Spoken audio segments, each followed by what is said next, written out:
Bonjour Clémentine. Bonjour Anaïs. L'année prochaine, nous fêtons les 10 ans de l'accord de Paris.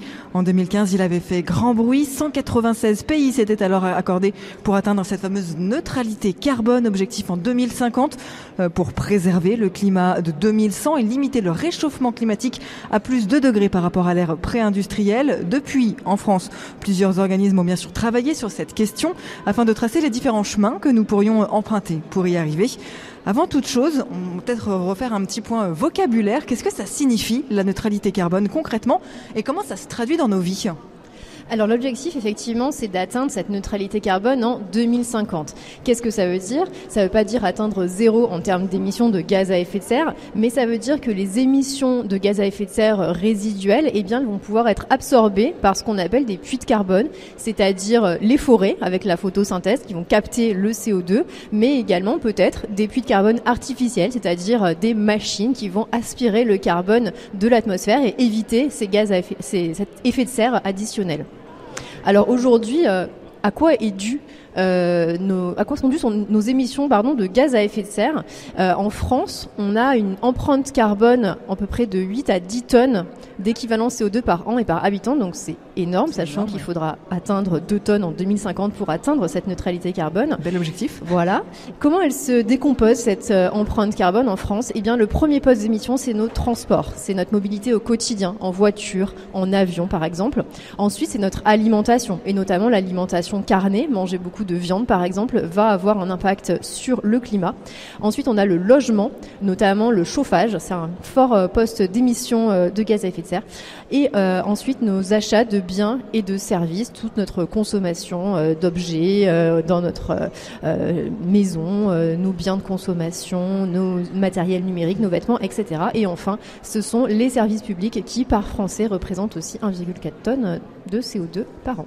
Et comment est-ce qu'on y arrive alors ? Une fois qu'on a dit tout ça, en 2022, l'Agence pour la transition écologique, l'ADEME, a notamment fait un travail pour dessiner des différents scénarios possibles pour atteindre en France cette fameuse neutralité carbone en 2050.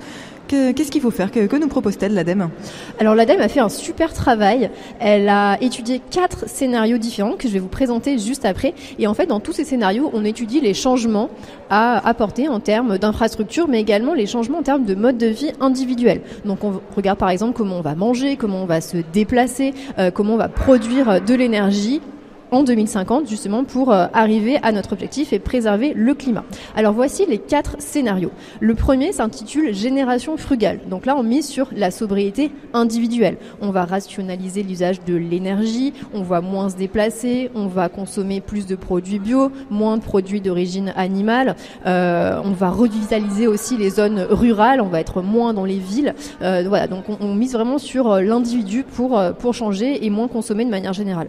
Le deuxième scénario, il s'intitule « Coopération territoriale ». Alors là, on va optimiser l'existant. Tous les bâtiments existants, par exemple, les bureaux, quand ils ne sont pas utilisés, on va peut-être y proposer des activités sportives ou héberger des personnes.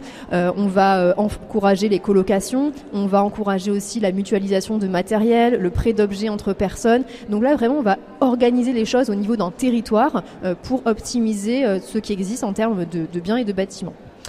Le troisième scénario, là, on est plus sur un scénario technologique. C'est le scénario technologie verte. Et là, on va miser sur des équipements plus efficaces, des bâtiments qui consomment moins, des voitures électriques, par exemple. Donc, il n'y a pas vraiment de changement de mode de vie. C'est plus qu'on va conserver nos modes de vie plus ou moins de la même manière qu'aujourd'hui, mais ils vont moins émettre de gaz à effet de serre.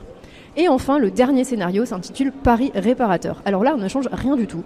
Ni nos modes de vie, on ne met pas de technologie, rien, mais au contraire, on continue à urbaniser, on continue à se déplacer de plus en plus, mais on va miser, donc on va faire un pari sur des technologies qui vont capter ce fameux CO2 dans l'atmosphère. Donc ça peut être des sortes d'aspirateurs à carbone, mais bon, à côté, on a quand même d'autres problématiques qui se posent, d'artificialisation des sols, d'impact sur les cycles de l'eau, la biodiversité, etc.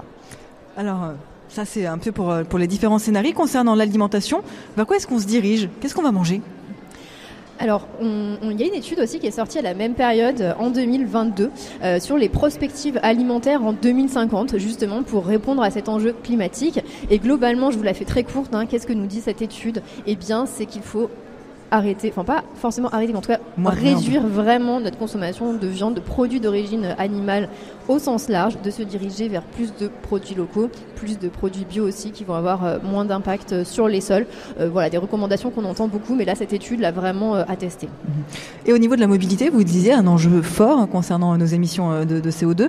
Est-ce qu'on va tous devoir se déplacer à vélo et définitivement abandonner la voiture ou aller voyager en avion ? Alors si on regarde les scénarios 1 et 2 de l'ADEME, donc qui misent plus effectivement sur de la sobriété, on envisage de moins se déplacer, en tout cas voilà, réduire les distances. Et effectivement, dans ces scénarios, on voit que dans les villes, dans les métropoles, il y a de plus en plus de services de mutualisation des vélos, de plus en plus d'autopartage aussi. On le voit par exemple sur la métropole de Lyon, il y a des services qui proposent de mutualiser des véhicules. Donc on aura de moins en moins de véhicules à nous, de plus en plus de véhicules partagés. Et aussi, on peut espérer que les trains se développent, le prix des trains baisse, parce qu'on est d'accord, hein, aujourd'hui il reste encore très élevé quand on regarde par rapport à l'avion. Parfois l'avion, ça reste la solution quand même la plus économique. Donc il faudra que le prix des trains baisse, les taxes sur les avions augmentent, et aussi on peut espérer le développement du train de nuit par exemple. Et vous nous aviez déjà parlé de tout ça dans une chronique en juin pour partir en vacances de manière un peu plus écolo. Alors tout ça, on a bien compris les enjeux, mais est-ce que ce sera socialement acceptable ? Est-ce que les personnes ne vont pas avoir l'impression de se priver de tout ? Alors effectivement, on peut avoir cette crainte, notamment dans le scénario 1 de l'ADEME, puisque là, il va y avoir aussi des mesures assez fortes pour inciter les personnes à avoir un mode de vie beaucoup plus sobre. Et justement, ça pose un peu question, parce que parfois, c'est carrément des interdictions de se déplacer de telle ou telle manière, ou d'avoir une résidence secondaire, par exemple. Donc ça pose question. Mais il faut peut-être aussi le voir d'une autre manière, au lieu de se dire que cette sobriété va nous priver de quelque chose, le voir aussi comme un gain de liberté, parce que par exemple dans notre société, si on réduit nos besoins énergétiques ou si on réduit notre dépendance à certaines ressources, eh bien on va aussi gagner des marges de manœuvre en cas de crise. Je vous donne aussi un exemple très concret dans notre quotidien. Si les personnes choisissent d'habiter plus près de leur lieu de travail, on réduit les distances de trajet domicile-travail, et du coup, au lieu d'avoir par exemple 1 ou 2 moyens de transport pour aller à son travail, par exemple le train ou la voiture, eh bien si on habite plus près de chez soi, eh bien on peut y aller peut-être à pied, en vélo, en bus ou en voiture partagée. Enfin, on a beaucoup plus de moyens finalement. Donc s'il y en a un qui tombe en panne, on en a d'autres. Donc ça donne aussi d'autres libertés. Et puis aussi un autre point, c'est que finalement, on se dit oui, réduire le trafic routier, réduire la pollution, etc. C'est peut-être une goutte d'eau dans tous ces enjeux climatiques, mais c'est aussi des apports aussi très concrets au niveau local. Par exemple, réduire la pollution atmosphérique, réduire le trafic routier, eh bien c'est aussi une amélioration de la santé publique, des problèmes respiratoires qu'on peut avoir à cause des particules fines, par exemple. Donc ça, c'était pour 2050. Qu'est-ce qu'on peut faire dès aujourd'hui ? Alors il y a énormément de choses à faire, et c'est ce que dessinent justement ces différents scénarios que je vous invite fortement à creuser. On trouve des ressources pédagogiques très bien faites sur le site de l'ADEME. Vous tapez scénario 2050, vous allez tout trouver. Mais déjà au niveau individuel, tout simplement sortir de cette surconsommation. En plus, on approche bientôt du Black Friday, alors ça nous incite pas forcément à moins consommer, mais en tout cas vraiment se poser la question de cette consommation. De tout en fait, de nos biens, de notre énergie, se déplacer aussi selon ses justes besoins. Enfin, il y a plein de choses qu'on peut faire au niveau individuel, et j'en parle beaucoup dans ces chroniques, mais il y a aussi beaucoup de choses qu'on peut faire au niveau collectif. Peut-être que vous pouvez agir dans votre entreprise pour limiter certains gaspillages, peut-être agir dans votre quartier, dans votre commune pour demander aux élus la mise en place de pistes cyclables sécurisées par exemple s'il n'y en a pas, demander plus de repas végétariens dans les cantines, ou pourquoi pas aussi s'engager à son tour dans une association de sensibilisation. Donc les moyens d'agir sont très larges. Et en parlant d'associations de sensibilisation, avec la vôtre, The Greener Good, vous organisez la semaine prochaine une conférence sur ce sujet avec des experts. Est-ce que vous pouvez nous en dire un petit peu plus, Clémentine ? Oui, alors mardi prochain, on organise la conférence Scénario 2050 avec 4 experts du sujet, dont le directeur régional adjoint de l'ADEME, justement, qui est expert de ces scénarios, dont Karine Barbier, qui a écrit l'étude sur les scénarios alimentaires, dont Barbara Nicoloso, qui est experte aussi de la question de l'énergie, et Philippe Golpa-Bonaro, vice-président de la métropole de Lyon en charge de l'énergie. Et donc on va justement décortiquer tous ces scénarios et voir comment on peut y arriver, notamment localement.